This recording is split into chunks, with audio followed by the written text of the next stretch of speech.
Estava meditando diante de Deus nessa semana, pensando que mensagem trazer nesta noite, né? Que mensagem pregar aos irmãos. E o Espírito Santo colocou no meu coração, então, um tema: 4 advertências aos que creem no Evangelho. Quantos aqui creem no Evangelho? Levante sua mão. Amém? Então é para você esta mensagem, 4 advertências aos que creem no Evangelho, baseadas na segunda epístola de Paulo a Timóteo. É certo que antes de nós tocarmos especificamente em cada uma dessas advertências, nós antes vamos fazer uma breve introdução, falando um pouco sobre o Evangelho. Isso eu digo, queridos, porque eu vejo esse novo momento em que nós estamos vivendo, este novo local, como um marco. Se nós olharmos para a nossa história no passado, até aqui, vamos verificar que de tempo em tempo o Senhor, Ele caminhou em nós, e Ele caminhou por meio de nós, e Ele nos fez avançar. Então, desde o primeiro momento em que o Senhor nos reuniu, então, a cada tempo, o Senhor abrindo as portas, o Senhor nos projetando, o Senhor nos levando, o Senhor nos dando graça, nos dando força, nos dando entendimento, discernimento espiritual, visão espiritual. E então eu tenho a plena convicção de que este momento nosso, neste novo local, representa, portanto, um novo marco, um novo momento daquilo que o Senhor ainda fará em nossas vidas. Deus fará muitas coisas em nossas vidas, mas para que essas bênçãos de Deus, elas continuem sobre nossas vidas, é preciso que nós venhamos a considerar o nosso coração, a considerar o nosso ouvido, para que jamais nos desviemos da verdade. Nós jamais podemos, em o nome de qualquer crescimento que seja crescimento numérico, seja crescimento de melhoria quanto às condições onde congregamos, nada disso pode roubar, pode tirar de nós a simplicidade do Evangelho, a simplicidade da palavra, esse nosso dever, esse nosso compromisso, esse nosso encargo de sermos fiéis ao Senhor em todo momento, em qualquer circunstância, fiéis até o dia da sua volta. Amém? É por isso que o Senhor nos traz, então, 4 advertências. Eu quero que você abra seu coração essa noite, e para cada uma dessas advertências que virá, você possa, então, considerar diante de Deus, se porventura você não tem falhado em alguns desses aspectos que o apóstolo Paulo traz, no caso, em primeira mão a Timóteo, então se estendendo a todos aqueles que, à semelhança de Timóteo, receberam o Evangelho, creem no Evangelho e querem viver a vida do Evangelho. Mas quando nós falamos de Evangelho, é certo que talvez alguém pergunte: pastor, mas de qual Evangelho você está falando? E talvez uma outra pessoa ainda pergunte: ora, mas por que perguntar de qual Evangelho? Não há somente um Evangelho? Sim, teoricamente falando, é certo que a Bíblia nos apresenta um só Evangelho. Inclusive, desde Gênesis, no primeiro livro da Bíblia, até o último livro da Escritura, que é o livro do Apocalipse, toda a Escritura é como se fosse uma só voz, ecoando e anunciando o Evangelho, porque o Evangelho é Cristo, é a pessoa de Cristo, é o seu nome, é a sua obra, é tudo aquilo que Ele realizou mediante a sua encarnação. Aquilo que Ele realizou para o Pai, ou em nome do Pai, a nós, nos alcançando então com a sua obra de redenção. Mas é verdade que ao longo dos tempos, quando nós olhamos na própria história da igreja, desde o primeiro século em diante, quantos desvios não entraram no seio da igreja? Logo no primeiro século, lá no finalzinho do primeiro século, já havia as doutrinas gnósticas que entrava e procurava tirar a pureza do Evangelho.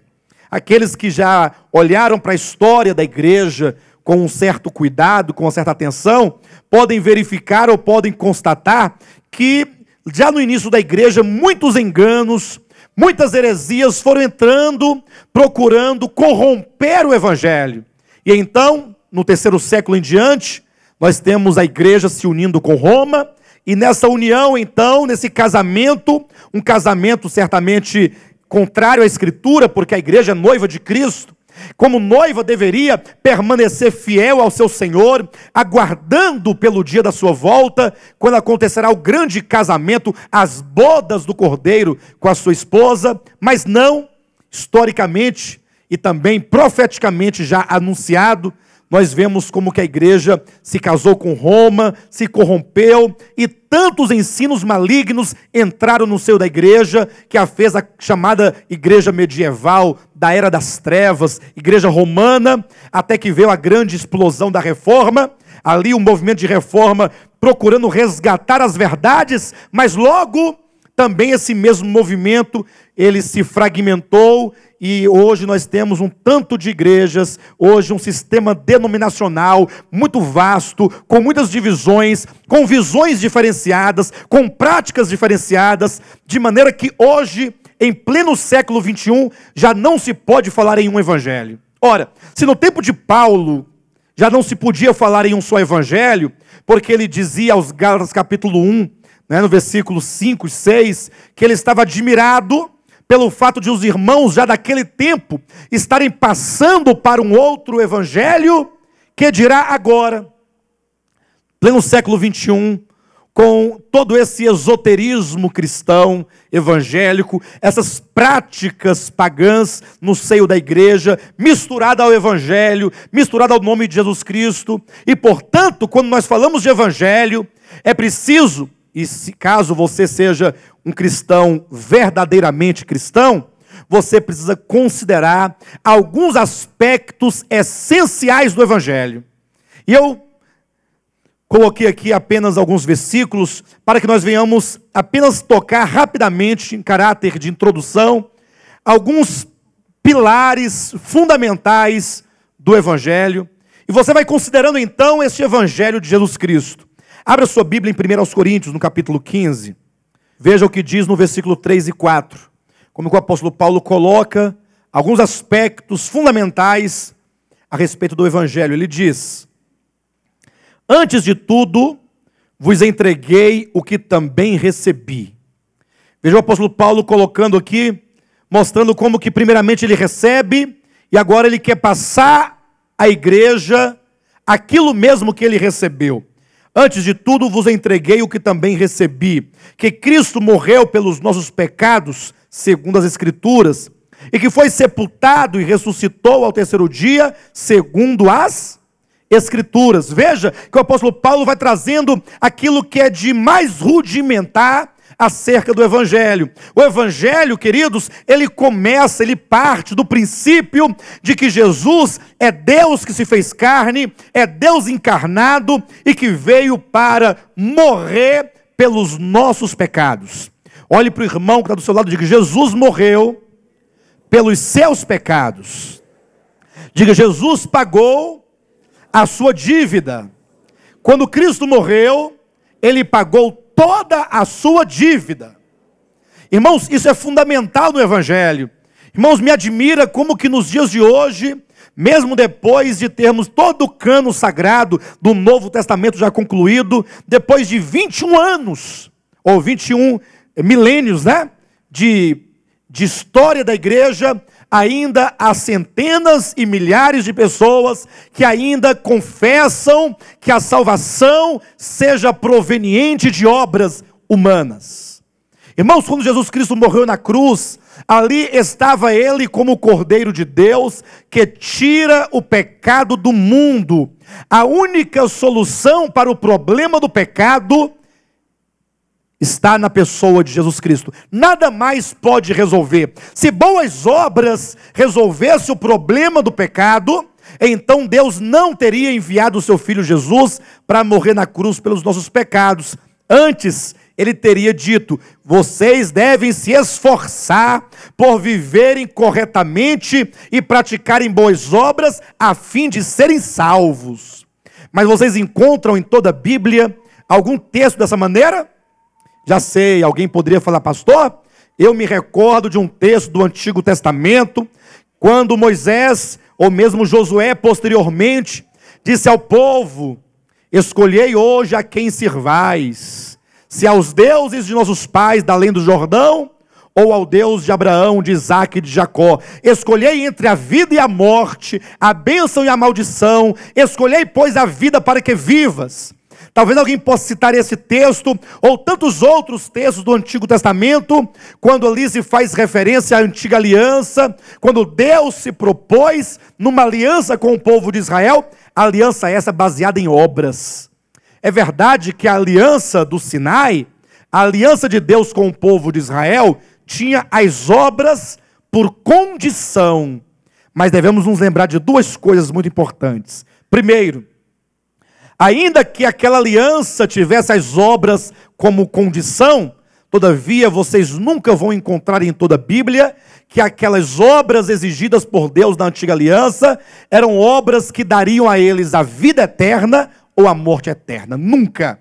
Aquelas obras requeridas era para que eles pudessem desfrutar de vida longa, de vida satisfatória, de vida plena na boa terra que o Senhor deu a eles. Ou seja, era um pacto de natureza terrena. Não era um pacto que trazia a lei como condição de vida eterna ou morte eterna. A segunda coisa que devemos levar em conta é que essa aliança do Sinai não foi feita com a igreja, não foi feita com os gentios, foi uma aliança feita entre Deus e a nação de Israel. Basta que você leia o livro de Gálatas, e ali o apóstolo Paulo, ele vai esclarecer todos esses detalhes a respeito dessa primeira aliança, de maneira que nós vamos entender claramente que a aliança que Deus fez conosco é a nova aliança. É a aliança do Calvário, quando Jesus Cristo ali, juntamente com seus discípulos, tomando o vinho e o pão na instituição da ceia do Senhor, o Senhor, levantando o cálice, declarou: este é o cálice da nova aliança no meu sangue. O meu sangue derramado em favor de muitos. O Novo Testamento é muito claro quando nos mostra que a morte de Cristo é a solução para o problema do pecado para todos os homens. De maneira que quem tem um filho tem a vida, e quem não tem um filho não tem a vida. O apóstolo Paulo diz que ele recebeu, e aquilo que ele recebeu ele entregou, que Cristo morreu pelos nossos pecados. Irmãos, que coisa maravilhosa. Quando nós falamos em evangelho, a palavra evangelho, vocês podem ler, por exemplo, em Lucas, capítulo 2, versículo 10, quando aqueles anjos apareceram aos pastores que guardavam seus rebanhos à noite, e aqueles anjos disseram a aqueles pastores: eis que vos trago novas de grande alegria, eis que vos trago boas novas de grande alegria, é que hoje vos nasceu na cidade de Davi aquele que vai resgatar o seu povo dos seus pecados. Ou seja, aquela palavra boas novas, em Lucas 2,10, no grego é evangelho. O evangelho é a boa notícia de que Jesus, o Messias, ele já veio. E ele veio não somente para te dar uma possibilidade de salvação, ele veio para morrer na cruz pelos teus pecados, para pagar a tua dívida, para que você seja totalmente livre diante de Deus. De maneira que todos aqueles que têm a Cristo, que recebem a Cristo, esses são justificados e reconciliados diante de Deus, e quando Deus olha então para estes, Deus vê Jesus Cristo. Deus já não vê mais em nós transgressores, Deus vê em nós agora santos.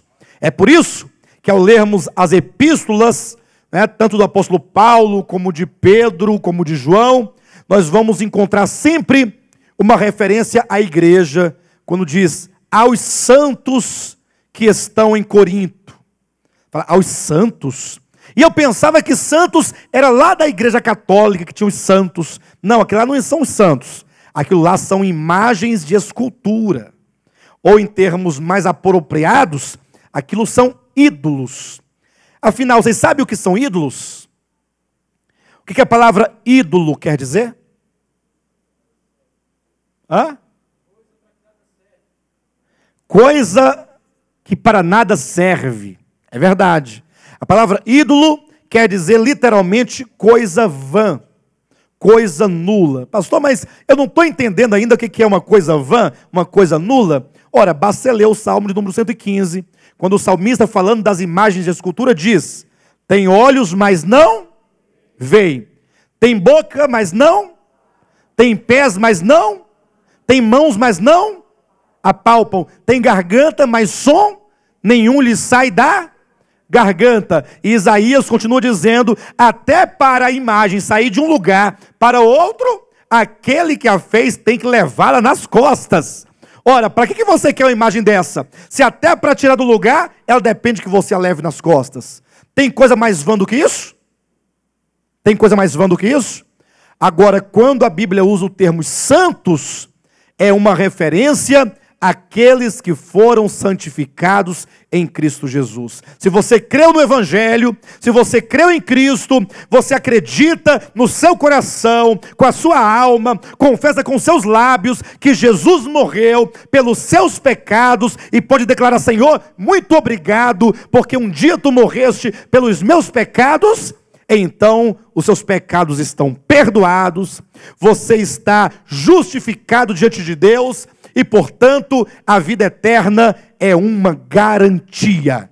Você pode ter a plena certeza da salvação, porque a salvação, neste caso, ela não foi conquistada por ouro ou por prata, nem por campanhas de 21 dias, nem de 7 dias, nem pelo seu dízimo, nem pelo seu cabelo, nem pela sua oferta, nem pela sua obra, mas foi garantida pelo precioso sangue de Cristo Jesus. Amém? Então o Evangelho, ele começa aí, ó.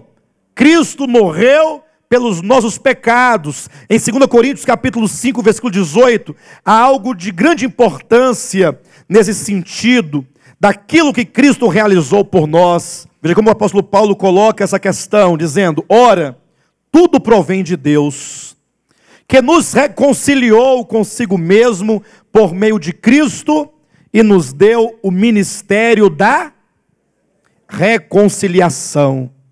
Irmãos, quem já ouviu falar do ministério da reconciliação? O que é o ministério da reconciliação? Versículo 19, a saber, que Deus estava em Cristo, reconciliando consigo o mundo, não imputando aos homens as suas transgressões, e nos confiou a palavra da reconciliação.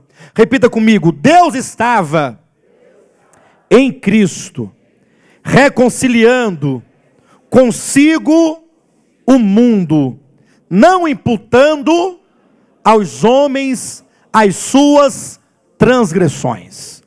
O que Cristo fazia quando ele estava na cruz do Calvário? Reconciliando consigo mesmo o mundo. Essa semana eu estava na casa da irmã Silvia, e lá estávamos dando uma comunhão, batendo um papo, quando então chegou uma pessoa para fazer um trabalho.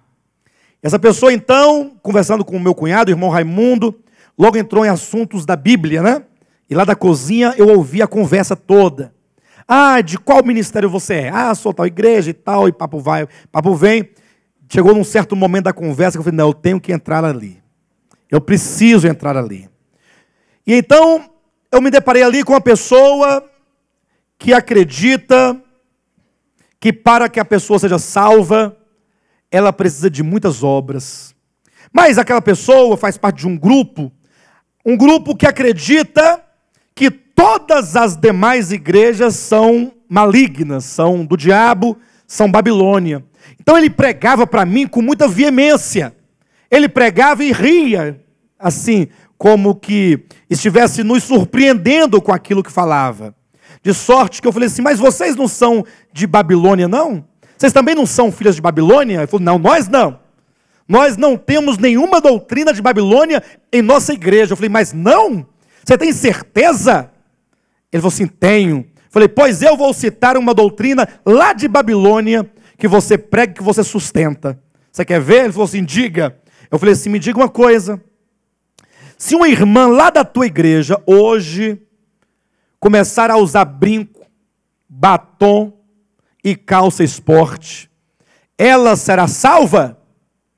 Ele disse: se continuar até o fim assim, não. Eu falei: pois esta é uma doutrina de Babilônia, porque foi no catolicismo romano que foi instaurada e estabelecida a doutrina da salvação por obras dentro do cristianismo. Ou seja, a doutrina de que o homem só pode ser salvo se ele realizar boas obras. É lógico que eu, nesta noite, eu não estou pregando contra as boas obras. Pelo contrário, quem conhece o nosso ministério sabe que o que nós mais pregamos aqui e ensinamos é a necessidade de nós praticarmos boas obras. Nós apenas estamos contextualizando, dizendo que as boas obras não visam jamais a salvação. Isto é uma doutrina babilônica. Mas veja o que o Evangelho nos diz, que Deus estava em Cristo, não imputando aos homens as suas transgressões. O Evangelho é uma palavra constante e um convite, é uma mão estendida oferecendo perdão, oferecendo reconciliação. Este é o Evangelho. Deus estava em Cristo reconciliando consigo o mundo. Não é sem razão que alguém viu ali no símbolo da cruz os braços abertos como aquele que recebe o pecador arrependido. Então o Evangelho, ele parte desses princípios da morte substitutiva de Cristo, o perdão de pecados, a reconciliação. Se nós lermos, por exemplo, Hebreus capítulo 12, rapidamente, mais um texto, como que ele nos mostra esse tempo em que nós vivemos, esse tempo da graça.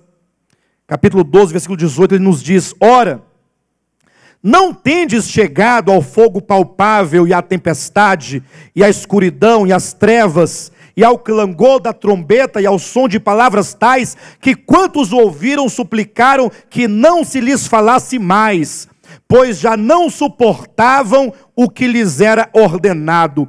Até um animal, se tocar o monte, será apedrejado. Irmãos, vocês já viram esse texto da Bíblia?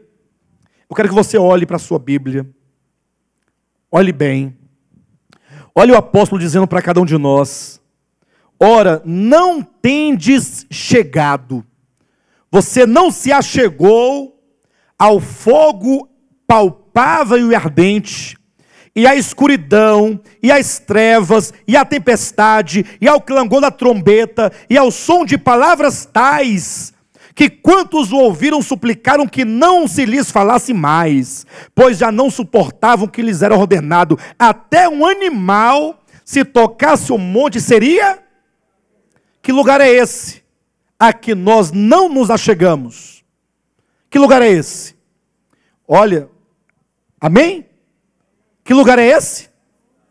Olha o versículo 21. Na verdade, de tal modo era horrível o espetáculo, que Moisés disse: sinto-me aterrado e trêmulo. Naquele dia, quando Deus desceu no Monte Sinai, por ocasião da entrega da lei, aqui está a descrição do cenário naquele dia.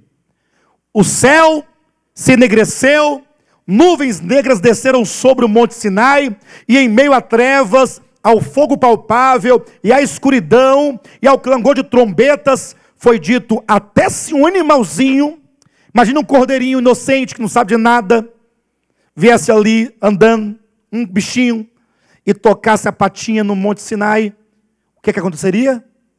Morreria.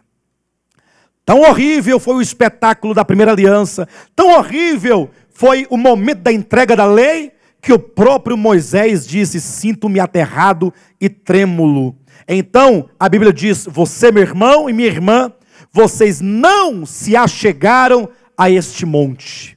Ou seja, o Evangelho não é o Evangelho da lei, porque não foi ao Monte Sião, ou melhor, ao Monte Sinai, que nós nos achegamos. E a pergunta é: então, aonde foi que nós nos achegamos? Versículo 22, leia: mas tendes chegado ao Monte Sião, e à cidade do Deus vivo, a Jerusalém celestial, e a incontáveis hostes de anjos, e a universal assembleia, e igreja dos primogênitos arrolados nos céus, e a Deus, o juiz de todos, e aos espíritos de justos aperfeiçoados, e a Jesus, o mediador da nova aliança, e ao sangue da aspersão, que fala coisas superiores ao que fala o próprio Abel. Diga comigo: eu me acheguei a Jesus, o mediador da nova aliança, e ao sangue da aspersão, que fala coisas superiores ao que fala o próprio Abel. O sangue de Cristo Jesus fala coisas superiores ao que fala o sangue de Abel. Pastor, e o que falava o sangue de Abel? Vocês lembram quando a Bíblia diz que Deus foi falar com Caim, e Deus falou assim: Caim, o sangue do teu irmão clama por vingança. Ou seja, Caim matou Abel, e agora o sangue de Abel clamava por vingança. Vinga. E a lei clama por quê? A lei clama pelo quê? A lei diz que você tem que ser santo. Aí você é santo? Você é pecador? E a lei fala o quê? O salário do pecado é mata ele. A lei clama para que você seja espiritual. E você é espiritual? E a lei fala o quê? Mata. Mas o sangue de Cristo clama coisas superiores, porque o sangue de Cristo clama por perdão, por misericórdia, por reconciliação. É a palavra da reconciliação. Nós nos achegamos, foi ao Monte Sião, a este monte onde se reúnem ali aqueles que foram perdoados, aqueles que foram reconciliados, aqueles que foram recebidos de volta ao Pai, mediante o sacrifício de Cristo Jesus. Então o apóstolo Paulo, quando ele fala do Evangelho, ele vem trazendo todos esses aspectos essenciais. Se você abrir a sua Bíblia em 2 Timóteo, e aí você poderá permanecer com a sua Bíblia aberta, nesta epístola, capítulo 1, versículo 9, ele diz que nos salvou e nos chamou com santa vocação. Aí diz que nos salvou e nos chamou com santa vocação, segundo as nossas obras,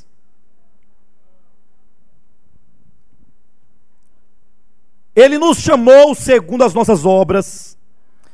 Queridos, eu passei a minha vida inteira, a minha infância inteira, a minha adolescência inteira, a minha juventude inteira dizendo que Jesus, Ele nos chama e Ele nos salva segundo aquilo que nós podemos fazer.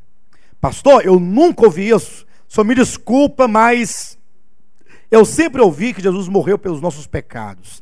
É verdade, eles dizem isso mesmo, só que eles falam assim: Jesus morreu pelos seus pecados, mas se você não andar na linha, mas se você errar, mas se você cair, você vai direto para o lago de fogo.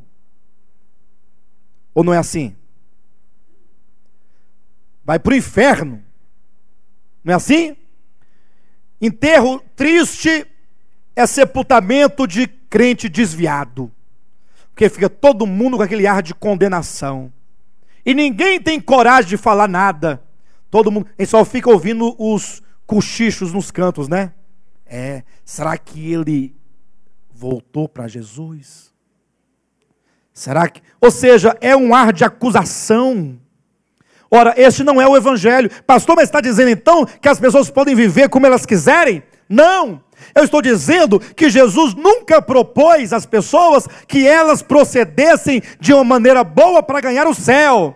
A Bíblia nos diz que Jesus morreu pelos nossos pecados. Primeiro, Ele nos perdoa de todos os pecados, do passado, do presente e todos os pecados. A primeira coisa, a primeira providência: todos os teus pecados estão perdoados. Todos. Senhor, mas todos os pecados.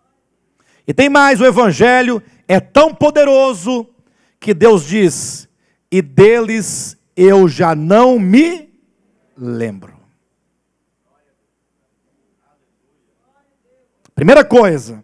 Agora o Senhor, Ele simplesmente habita, Ele vem habitar aqueles que creem.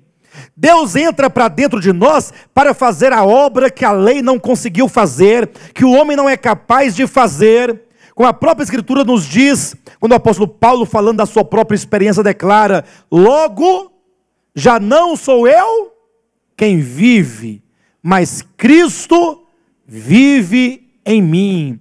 Deus não somente te dá a provisão para o perdão de pecados, mas Ele te dá o poder, sendo Ele próprio o poder, para habitar e transformar o teu interior. É por isso que a salvação não é mediante as nossas obras, porque se fosse mediante as obras humanas, todos nós estaríamos condenados, todos. Sabe quais eram os primeiros a caírem no buraco do lago de fogo? Os padres, os pastores, os bispos, os papas, os reverendos. Aí depois iam os diáconos atrás. Todos os diáconos. Aí depois ia a membresia toda. Mas que todos iriam sim. Mas olha que evangelho maravilhoso, que nos salvou e nos chamou com santa vocação, não segundo as nossas obras. Ou seja, Ele não te chamou porque você era bom. Ele não te chamou porque Ele tinha esperança que você fosse bom. Mas, se não foi mediante as nossas obras, foi mediante o quê? Mas conforme a sua própria determinação e graça. Foi porque Ele quis, e foi mediante a sua bondade, a sua benignidade, o seu amor, mas foi conforme a sua própria determinação e graça, que nos foi dada em Cristo Jesus, antes dos tempos eternos, e manifestada agora, pelo aparecimento de nosso Salvador, Cristo Jesus, o qual não só destruiu a morte, como trouxe à luz a vida e a imortalidade mediante o Evangelho. Sim, pastor, nós já cremos neste Evangelho. Este é o Evangelho em que eu creio, pastor. Graças a Deus, eu ouvi o Evangelho, eu criei no Evangelho e me dei ao Evangelho. Irmãos, quando o Senhor te chamou, pense um pouco comigo. Eu quero que você agora considere a sua experiência. Nós agora até aqui fizemos uma proclamação do Evangelho, ou estabelecemos algumas bases do Evangelho, mas eu quero que você considere a sua experiência. Você foi chamado? Bem, se você não foi chamado, então daqui para frente essa mensagem não é para você. Amém? Se você não foi chamado, então essa palavra não é para você. Agora, se você fala: não, pastor, eu fui chamado, eu me sinto um chamado, eu sou um servo de Deus, eu recebi o Evangelho, eu criei no Evangelho, então essas 4 advertências que o apóstolo Paulo traz a Timóteo, elas se dirigem a você. Quando o apóstolo Paulo escreveu essa carta, lembre-se, queridos, que esta foi a última epístola de Paulo, antes da sua morte. O apóstolo Paulo, depois de pregar a muitos, ele próprio declara no capítulo 4 dessa epístola, que logo ele estaria sendo oferecido por libação. Ou seja, ele diz: o dia da minha morte é chegado. Então o apóstolo Paulo é alguém que conheceu ao Senhor, recebeu suas revelações, que pregou o Evangelho, que constituiu muitos cooperadores, muitos obreiros, muitas igrejas. A Bíblia diz que Paulo levou o Evangelho até os confins do mundo, mas agora o apóstolo Paulo está preso numa prisão domiciliar em Roma. O dia da sua morte já está decretado, está marcado, ele sabe que ele vai morrer. E então ele escreve a sua última epístola e envia a Timóteo. Timóteo era um filho na fé de Paulo. Timóteo, na verdade, era um cooperador do apóstolo, era alguém em quem Paulo tinha muita confiança. E agora o apóstolo Paulo partindo, ele gostaria muito que Timóteo desse a continuidade. E eu quero dizer aos irmãos que Deus tem uma obra com cada um de nós. Ele nos chamou, E Ele então depositou essa palavra em nós, e nós precisamos dar a continuidade desse ministério. Essa palavra, que não começou conosco, começou com os apóstolos. Por isso que diz ministério apostólico, de volta à palavra. Agora veja que o apóstolo Paulo, ao escrever essa epístola, ele escreveu 4, ou melhor, pelo menos a epístola está dividida em 4 capítulos, e é interessante que em cada um desses capítulos, o apóstolo Paulo faz uma advertência a Timóteo com respeito ao evangelho. Na verdade, ele não está ensinando o evangelho a Timóteo, porque Timóteo já tinha recebido o evangelho, já tinha compreendido o evangelho, como vocês também já compreenderam e já receberam o evangelho. Agora, ele faz 4 advertências com respeito a 4 atitudes que Timóteo deveria ter em relação ao evangelho. E são essas 4 advertências que eu quero trazer a vocês nessa noite. E eu quero que ao saírem daqui, vocês saiam com essas 4 advertências no coração. A primeira está em 2 Timóteo capítulo 1, versículo 14. Primeira advertência com respeito ao evangelho. Está preparado? Capítulo 1, versículo 14.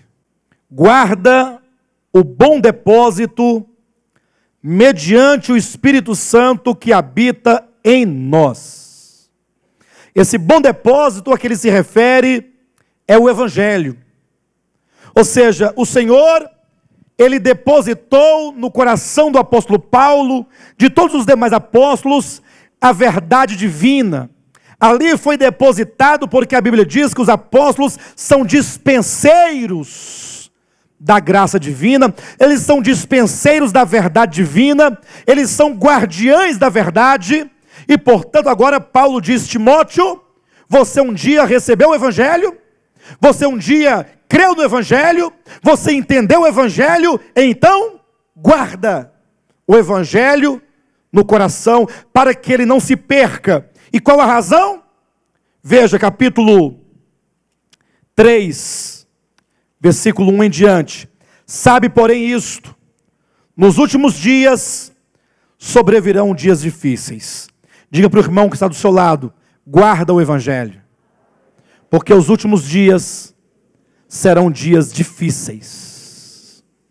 Dias estes que o apóstolo Paulo diz no versículo 5, de homens que, tendo forma de piedade, nega, entretanto, o poder. Dias, diz o apóstolo Paulo, em que os homens maus, dias difíceis, em que os homens maus e perversos e religiosos haveriam de ter aquela aparência, mas negaria, entretanto, o poder do evangelho, o poder transformador do evangelho. Guardar o evangelho, queridos, envolve uma grande luta. Você não pense que guardar o evangelho é uma questão fácil. Quando ele diz guarda o bom depósito, ele se referia a uma grande luta que deveria ser travada contra os homens maus. Afinal, a Bíblia nos diz em Apocalipse capítulo 2, versículo 2, que os homens maus, que se diziam apóstolos e não eram, andavam de lugar em lugar, levando um falso ensinamento. Irmãos, você vai ouvir pelo rádio, vai ouvir pela televisão, você vai ler em livros, você vai entrar numa livraria evangélica e vai ver um tanto de livros, um tanto de coisas escritas, um tanto de pessoas, de homens maus e perversos, querendo que você abandone a fé no verdadeiro evangelho. É uma guerra. Na verdade, há toda uma ação demoníaca para que você abandone o verdadeiro evangelho e se abrace a um falso evangelho. Se nós lermos, por exemplo, em 2 Timóteo, ou melhor, 2 Coríntios, no capítulo 11, o apóstolo Paulo nos diz a respeito destes homens maus e perversos. A partir do versículo 13 diz: porque os tais são falsos apóstolos, obreiros fraudulentos, transformando-se em apóstolos de Cristo. E não é de se admirar, porque o próprio Satanás se transforma em anjo de luz. Não é muito, pois, que os seus próprios ministros se transformem em ministros de justiça, e o fim deles será conforme as suas obras. Queridos, vejam, em nome de Jesus, desde o primeiro século da igreja, que os verdadeiros crentes estão envolvidos numa grande luta. Quando Paulo diz, combate o bom combate da fé, e então, por ocasião da sua morte, ele diz, combati o bom combate, completei a carreira e guardei a fé. Ele se referia a uma luta. É uma luta que você vai travar contra homens maus e perversos que querem tirar do seu coração e da sua mente a sã doutrina. Quando você então falar o evangelho puro e genuíno, quando você sair por aí afirmando que Jesus nos salvou, não pelas nossas obras, mas pela sua própria determinação e graça. Quando você sair afirmando, dizendo, olha, não pensem em vocês, que vocês são salvos, porque vocês decidiram, porque o evangelho, a salvação, não é decisão do homem, é a determinação dele. Aí você vai observar que você de fato está no meio a uma luta. Há uma luta. E mesmo a própria incredulidade do seu coração, muitas vezes vai querer semear dúvidas com respeito a esta verdade suprema. É preciso guardar o evangelho. Aquilo que você recebeu, aquilo que você aprendeu, aquilo que você verificou, que você constatou, que você, depois de muito estudo, você verificou que é puro, é genuíno, é apostólico, é divino. Então agora você tem uma luta. O apóstolo diz, como primeira advertência, guarda o evangelho. Muitos, um dia ouviram o evangelho que você ouviu. Muitos. Um dia ouviram, um dia receberam, entretanto, com o passar do tempo, permitiu que muitas outras coisas ocupassem o seu coração. E foi permitindo que um problema, uma circunstância, às vezes um problema no meio da igreja, um problema com o irmão, te esfria na fé, você fica fraco, e daqui a pouco você está desanimado, e diz, não, o problema não é com a palavra, está tudo bem com a palavra, meu problema é só um problema pessoal.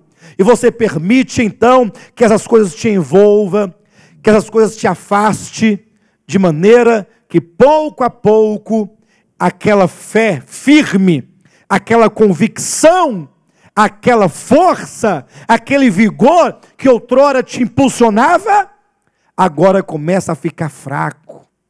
E você agora se deixa ser levado por tantas outras coisas, até que você vai ficando cada vez mais distante, mais distante, mais distante, até que você então já se veja muito distante das fileiras daqueles que ainda guardam o evangelho.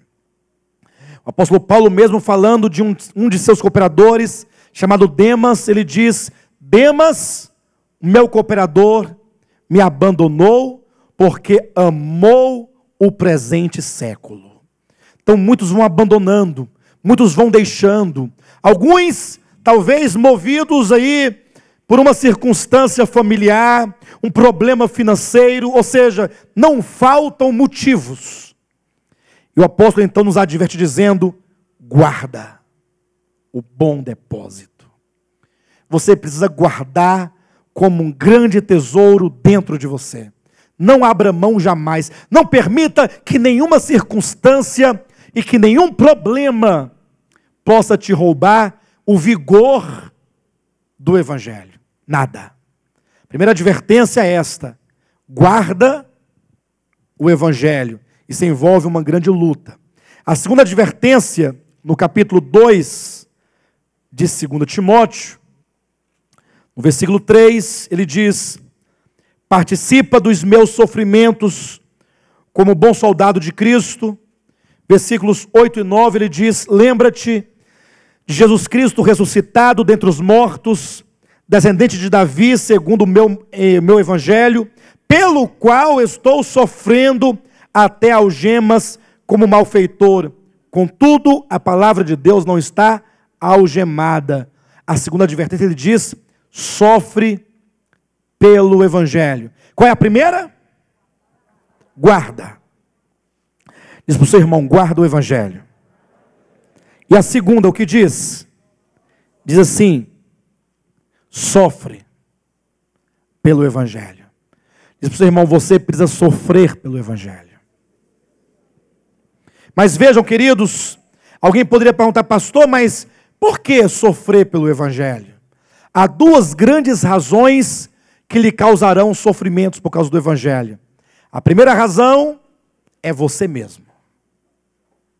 A segunda razão são os outros. Pastor, como assim? Que o primeiro sofrimento é para mim? Ou é em razão de mim mesmo? Por que o Evangelho causa sofrimento? E por que nós somos então exortados a sofrer pelo Evangelho? O apóstolo Paulo diz, leia na sua Bíblia no capítulo 2, no versículo 3 ele diz, participa dos meus sofrimentos como bom soldado de Cristo. E então, ao falar desse sofrimento, ele nos apresenta 3 metáforas para que você entenda por que o Evangelho lhe trará sofrimentos. Ele diz, em primeiro lugar, nenhum soldado, versículo 4, se envolve em negócios desta vida, porque o seu objetivo é satisfazer aquele que o arregimentou. Ele compara esse sofrimento com o sofrimento de um soldado. Qual é o sofrimento de um soldado, pastor? É porque um soldado que está comprometido com a sua nação, com seus objetivos, que está ali arregimentado, que está separado, ele deixa a família, ele deixa negócios, ele deixa tudo que é dessa vida para servir aos interesses da sua nação. Então o cristão, à semelhança do soldado, o cristão como um bom soldado, ele terá que eleger o reino de Deus em primeiro plano. E quando você então decidir no seu coração que você vai eleger o reino de Deus em primeiro lugar, isso vai lhe causar sofrimento. Vai porque você vai ter que abnegar muitas coisas, você vai ter que renunciar muitas coisas, você terá que renunciar um tanto de outras coisas, você vai ver todo mundo fazendo tudo para a sua própria vida, e você vai falar, Senhor, mas por que só eu não posso viver para mim mesmo? Pastor, então nós temos que abandonar nossa vida, é isso?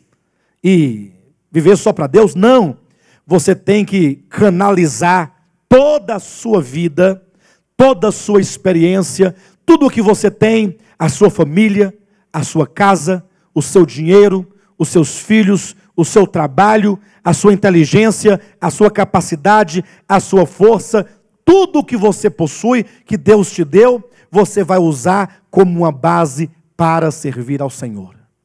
Você não vai colocar o reino de Deus em segundo lugar, senão em primeiro plano. Você vai dizer, eu existo para Deus. Se alguma coisa tem que ser sacrificada, que não seja a minha comunhão com o Senhor. Se alguma coisa tem que ser sacrificada, que não seja o meu compromisso com o Senhor. Os irmãos já observaram que, assim, nós vivemos uma vida muito corrida, não é verdade? Uma vida muito difícil. Viver nesse tempo que nós vivemos não é fácil. São muitos compromissos, são muitas responsabilidades, são muitos negócios, é um tanto de coisas para fazer, família, trabalho, estudo, dinheiro para administrar e servir a Deus, não é? Mas quando as coisas apertam para você, qual é a primeira coisa que se sacrifica geralmente? Quando você não pode fazer uma coisa e outra, e você então sabe que terá de sacrificar alguma coisa. O que você sacrifica? Ou o que comumente se sacrifica?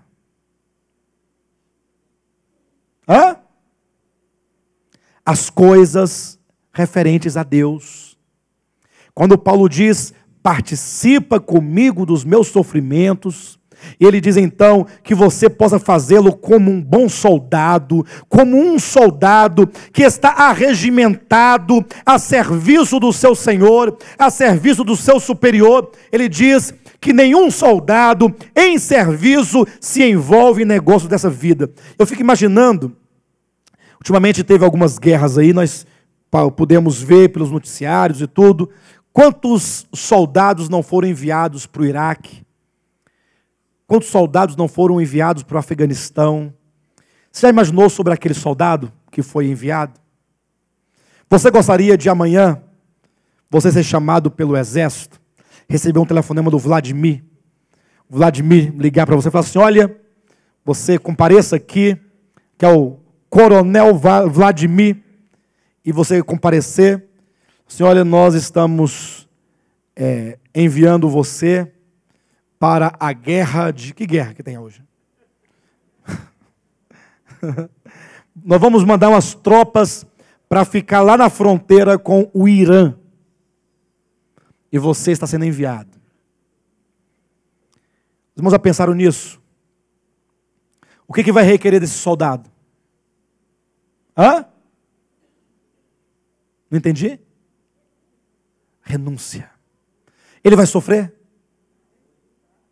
Talvez tenha uma meia dúzia de maluco que fala, não, eu queria muito ir para a guerra. Mas eu acredito que a maioria fala assim, se eu tiver outro no meu lugar, qualquer pessoa, se tiver um jeito, eu não vou. Porque você vai ter que abrir mão da sua vida. O servo de Cristo, ele tem que abrir mão da sua vida. Não é que ele tem que abandonar a sua vida, mas ele terá que canalizar toda a sua existência para o Senhor. E isso lhe fará sofrer. Você tem que sofrer pelo Evangelho. E também, não somente por causa de você, olha o que diz o versículo 5. Igualmente o atleta não é coroado se não lutar segundo as normas. E eu pergunto, o atleta que vence, ele antes de vencer, ele sofre? Qual é o maior sofrimento do atleta? Não poder comer aquela picanha gorda. Não poder comer o que todo mundo come. Todo mundo buchudo. Todo mundo tomando Coca-Cola. E o atleta fala, eu não posso, eu tenho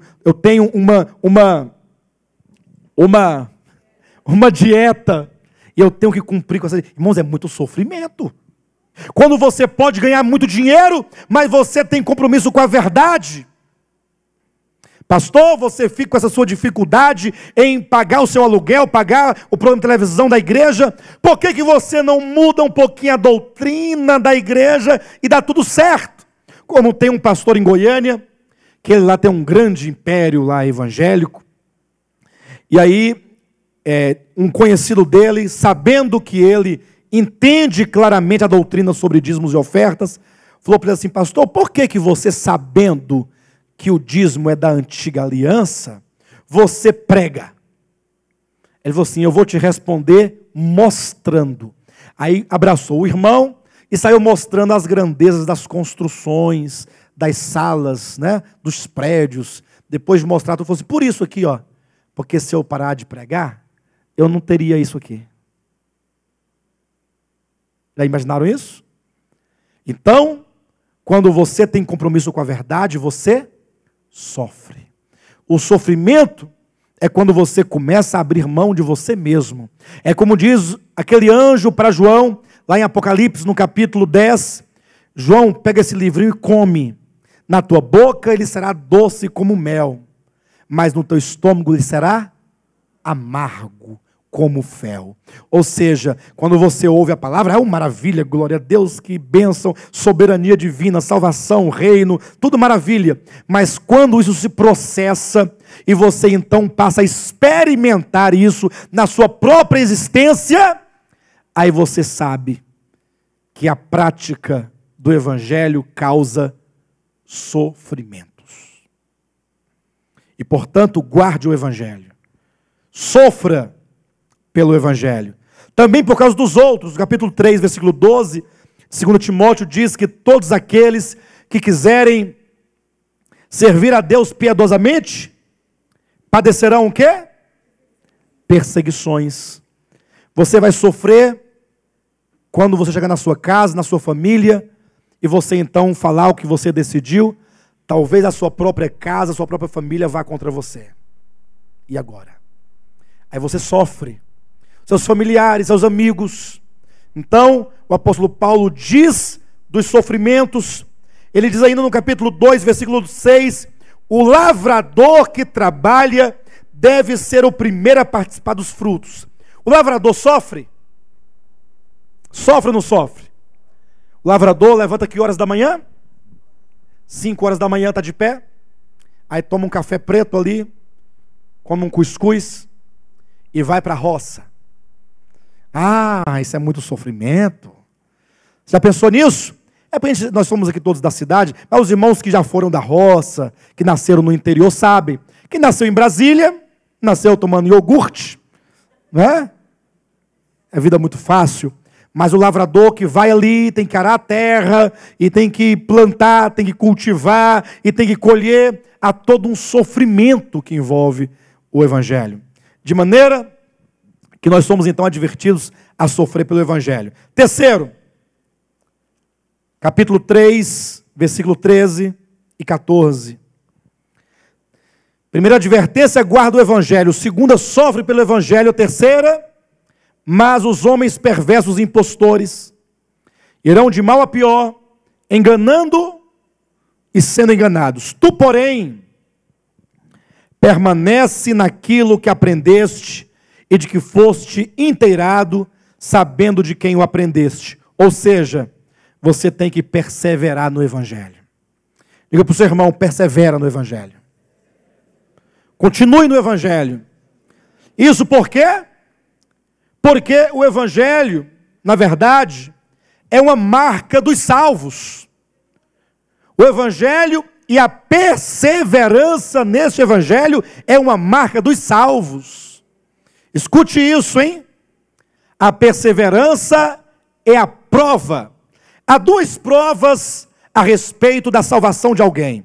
Muitos falam assim, pastor, como é que eu posso saber se eu sou salvo ou não? É lógico que nós não devemos sair por aí agora, né, com as duas provas. Vem cá você, me fala. Ah, não é não, você não é. A primeira está em Romanos 8,16, quando diz que o mesmo Espírito testifica com o nosso Espírito que somos filhos de Deus.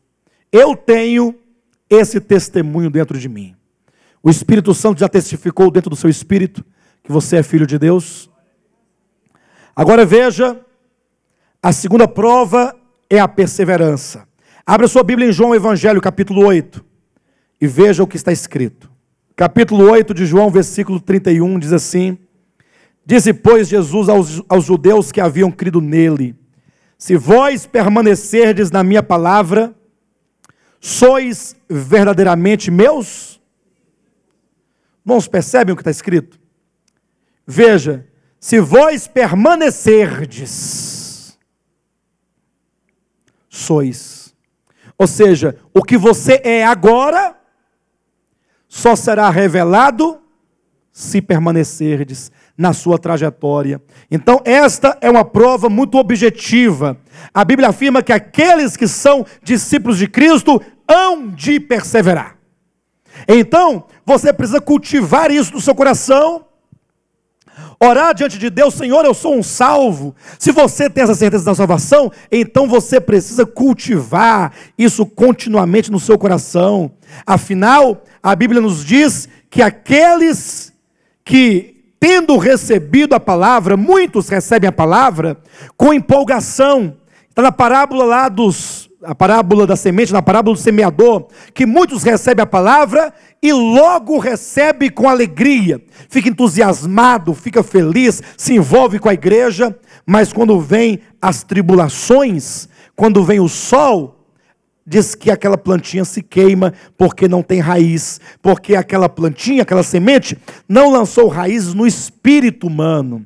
Então somente aqueles que receberam a palavra no seu espírito, lá no seu interior, é que de fato são discípulos, e estes hão de perseverar. Muitos recebem no seu entendimento, no seu intelecto, não no seu coração, não no seu espírito, então não suporta as provas, não podem suportar as tribulações.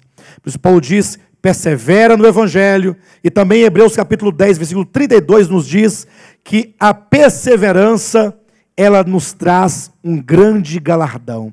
Não somente é garantia e prova de que somos salvos, como também nos trará a recompensa naquele grande dia. Eu não sei quantos irmãos já passaram por tal experiência, mas muitos entram num curso, numa faculdade, digamos, e não conseguem passar ali dos primeiros semestres. vai um semestre, 2 e para. Tranca a matrícula. E aí o tempo passa, daqui a pouco aquela turma que um dia começou, manda para você o convite, vem para a nossa formatura. Estão todos lá formados, e talvez lá no meio, sentado, olhando aquilo, fala assim, bem que eu poderia também estar ali agora, né? Mas eu me deixei levar pelas dificuldades, me deixei levar pelas angústias, né? Então assim será também no dia da vinda de Cristo. Muitos cristãos naquele dia vão falar assim, vai ter um grupo de cristãos vencedores, a quem Jesus dirá, servo bom e fiel. Imagina se terá 2 grupos de servos naquele dia. Um grupo a quem o Senhor dirá, servo mau e negligente, e outro grupo a quem ele dirá, servo bom e fiel. Será que valeu a pena ter sido fiel? Será que vale a pena ser fiel? Será que vale a pena quando você estiver em dificuldade, em angústia, em provação, você fala, não, preciso me esforçar, eu não posso simplesmente entregar os pontos, eu tenho que continuar, eu preciso avançar, eu não posso abrir mão da fé e da prática da fé. E então naquele dia, todos os sofrimentos vão passar. O escritor aos Hebreus nos diz que a nossa perseverança, ela tem grande galardão, com efeito, tendes necessidade de perseverança. É só mais um pouquinho de tempo, diz a Bíblia, e aquele que vem, virá, e não tardará. Logo Jesus vai voltar, irmãos. Vocês creem nisso? Logo, logo ele voltará. E aí, o que nós fizemos no nosso tempo, o que nós fizemos nos nossos talentos, o que nós fizemos com o nosso tesouro, com tudo aquilo que o Senhor nos concedeu, eu tenho plena convicção que nós naquele dia, uma vez aprovados, nós vamos olhar para trás e falar assim, que coisa maravilhosa, o quanto que valeu a pena, ao passo que aqueles que na sua vida, né, se permitiram ser afogados pelos problemas, pelas dificuldades, diz a Bíblia que a semelhança de Esaú, eles vão chorar amargamente, buscando um lugar de arrependimento, mas não encontrará. Por isso que o apóstolo Paulo diz, guarda o Evangelho, sofre pelo Evangelho, persevera no Evangelho, e a última advertência que ele nos faz, no capítulo 4 de 2 Timóteo, prega o Evangelho. Veja o texto de 2 Timóteo, capítulo 4. Conjuro-te perante Deus e Cristo Jesus, que há de julgar vivos e mortos pela sua manifestação e pelo seu reino. Prega a palavra, insta, quer seja oportuno, quer não, corrige, repreende, exorta com toda a longanimidade e doutrina, pois haverá tempo em que não suportarão a sã doutrina. Pelo contrário, cercar-se-ão de mestres segundo as suas próprias cobiças, como que sentindo coceiras nos ouvidos, e se recusarão a dar ouvidos à verdade, entregando-se às fábulas. Tu, porém, ser sóbrio em todas as coisas, suporta as aflições, faz o trabalho de um evangelista, cumpre cabalmente o teu ministério. Paulo diz, prega a palavra. Ele diz que nós devemos guardar o Evangelho, devemos sofrer pelo Evangelho, perseverar no Evangelho e pregar o Evangelho. E por que devemos nós pregar o Evangelho? Porque haverá tempo. Na verdade, queridos, eu não sei como situar esse texto, porque Paulo diz, olha, pregue enquanto há tempo. Não é verdade? Ele diz, prega o Evangelho, insta, porque haverá tempo. Ele quer dizer, vai chegar um tempo em que você não conseguirá mais pregar o Evangelho. Então aproveite as oportunidades agora. Só que olhando para o tempo de Paulo, eu penso, será que nós não estamos vivendo esses dias? Dias em que as pessoas iriam se entregar às fábulas, se recusar a dar ouvidos à verdade, queriam se cercar de mestres para que possam ouvir as palavras que agradam seus ouvidos. Mas ainda penso, mas ainda há tempo de pregar, porque a apostasia, de fato, ainda não chegou. Estamos vivendo, talvez, o início, o prelúdio, né? O prefácio da apostasia. Logo, chegará aquele dia de que Jesus Cristo declarou, vem a noite em que não podeis trabalhar. Então, hoje ainda há tempo de pregar o Evangelho. Porque nós vivemos nos dias em que, embora nós vemos já a apostasia circundando as pessoas, os corações, os lugares, mais você ainda pode observar a quantidade de pessoas que Deus tem levado à verdade. Olha aqui um tanto de pessoas, só aqui, e em tantos outros lugares do mundo, tantas outras igrejas em que estão empenhadas pela verdade, Deus tem atraído os corações. Quando nós vemos pessoas se voltando para o verdadeiro evangelho, nós podemos afirmar, ainda há tempo de pregar a verdade. Chegará um tempo em que isso será totalmente impossível. Portanto, guarda o evangelho, sofre pelo evangelho, persevera no evangelho e prega o evangelho. Amém? Eu quero convidar a igreja a, neste ano de 2012, termos uma postura diferente. Que tal se nesse ano você colocar diante de Deus, Senhor, eu quero me renovar, buscar um renovo do alto, do espírito. Não é um renovo de avivamentos feitos pelos homens, não é? Poderíamos fazer avivamentos humanos, mas isso dura muito pouco. Isso, na verdade, vem e passa. Com a mesma velocidade com que ele vem, ele vai embora. Agora, este viver o evangelho, guardando o evangelho, sofrendo pelo evangelho, perseverando no evangelho e pregando o evangelho, isso aí vai requerer uma disposição e uma decisão no seu coração. E, portanto, eu quero convidar a igreja para que neste ano nós possamos caminhar diferente.